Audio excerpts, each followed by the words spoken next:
يا مساء الفل على الكل، معاكم مذيع الكوره. في الفيديو ده هكلمكم عن ظواهر الجوله 16 اللي هتشوفوها معايا في الفيديو. لكن قبل ما ابدا الفيديو ما تنساش بقى تتابعني لو لسه ما تابعتنيش، وكمان تشترك في القناه لو لسه ما اشتركتش، وكمان بقى لايكات وشير وحاجات حلوه كده كتير. يلا بينا يلا بينا. الزمالك بيرجع مره تانية للانتصارات، وعلى حساب مين؟ فيوتشر، بعد ما كان غايب 4 جولات ما بيكسبش، وكمان خرج من الكاس. وفيوتشر مين بقى اللي ما خسرش ولا مباراه، واول مباراه بيخسرها قدام الزمالك؟ 4 مدربين بيقودوا فريقهم لاول مره في الجوله 15، 3 منهم قدروا يحققوا الانتصار، وواحد قدر يحقق التعادل. يعني الاربعه ما خسروش كده بالبلد. اولهم اسامه نبيه اللي كسب فيوتشر، وتانيهم احمد سامي اللي رجع لسموحه وكسب انبي 2-1، وتالتهم طارق العشري اللي كسب حسام حسن مع المصري 2-1 وقدر ان هو يكسب ويرجع بفرق للانتصارات. ورابع واحد هو معين الشعباني مع سيراميكا، واللي قدر يتعادل 2-2 في اخر دقايق.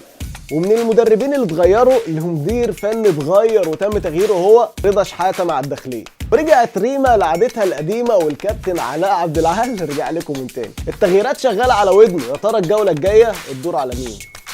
احلى انتصار بقى هو انتصار الاسماعيلي على الداخليه 3-1. اخيرا الاسماعيلي كسب وبيحقق اول انتصار ليه على ملعبه، واول انتصار ليه مع ميدو، وده انتصاره الثاني بالمناسبه في الدوري لحد دلوقتي. المصري بقى للاسف لرابع مباراه ما بيقدرش يحقق انتصار من يوم ما كسب الاتحاد السكندري 2-1، ومن ساعه ما تعادل مع الاهلي. عايز اقول لكم ان طارق مجدي ادار المباراه الثالثه ليه للمصري هذا الموسم من 6 مباريات، يعني 50% من المباريات اللي ادارها طارق مجدي كان طرفها المصري. وبالمناسبه المصري ما كسبش ولا ماتش. في الجولة دي برضو 2 لعيبة سجلوا هدفين في مباراة واحدة.